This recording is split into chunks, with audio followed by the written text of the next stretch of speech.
Well, happy Hanukkah, happy Feast of Dedication, happy Festival of Lights.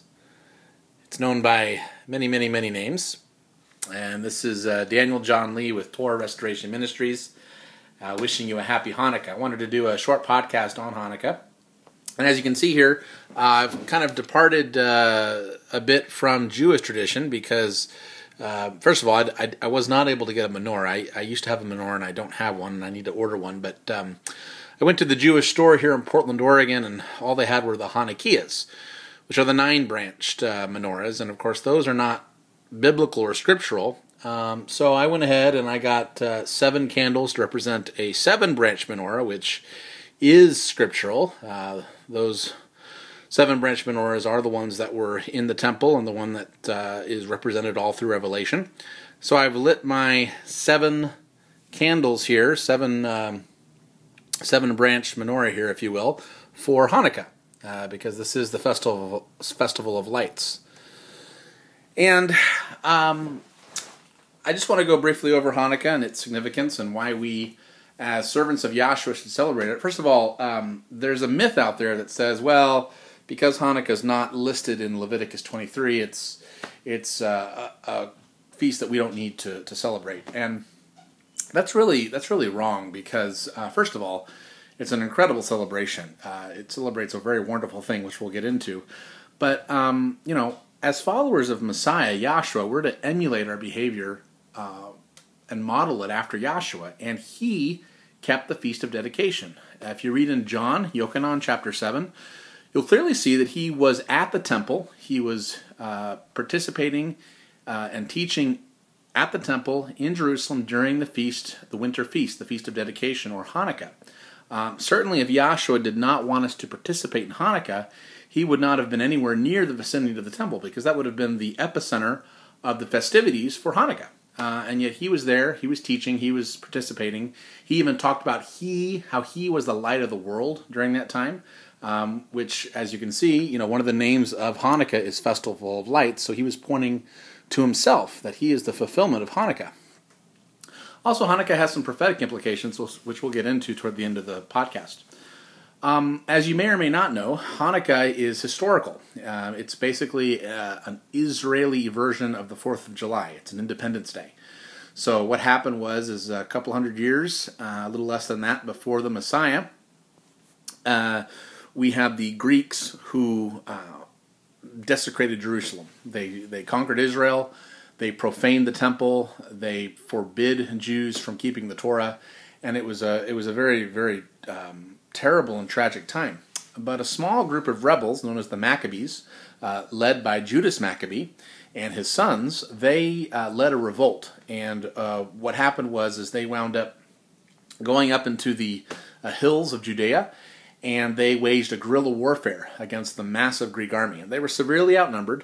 They had primitive weaponry.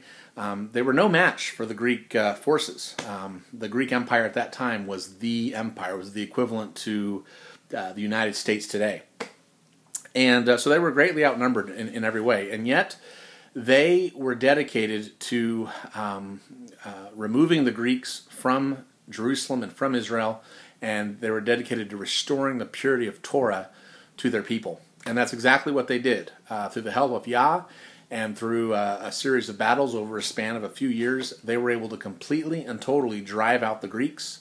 They were able to liberate Israel and Jerusalem, and they were able to cleanse the temple. And during the time when they cleansed the temple, because it had been so profaned by the Greeks, it took 8 days to completely cleanse the temple. That's the typical amount of time it takes to cleanse the temple. And so that's where we get the 8 days of Hanukkah and why we celebrate it for 8 days.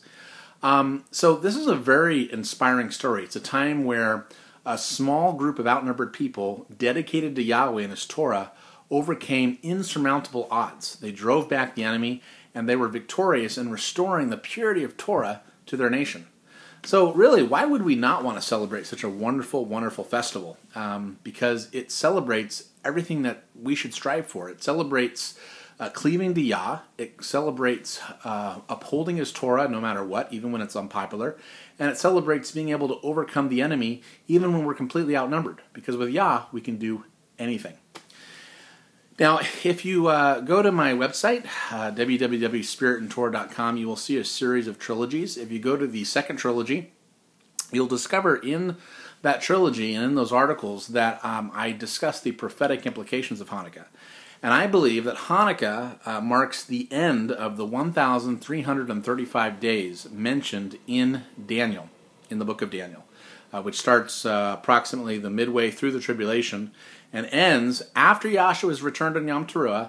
A couple months later is Hanukkah, and that is when YahShua rededicates and cleanses and rebuilds or finishes rebuilding the temple for his millennial reign.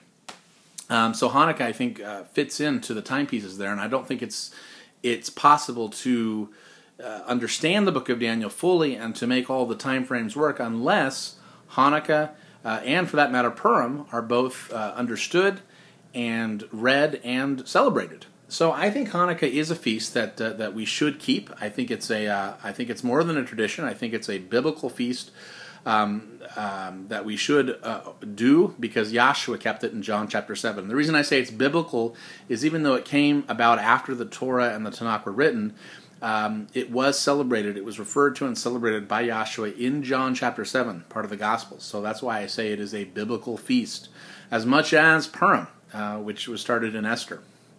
So it has a prophetic significance. It's a wonderful feast.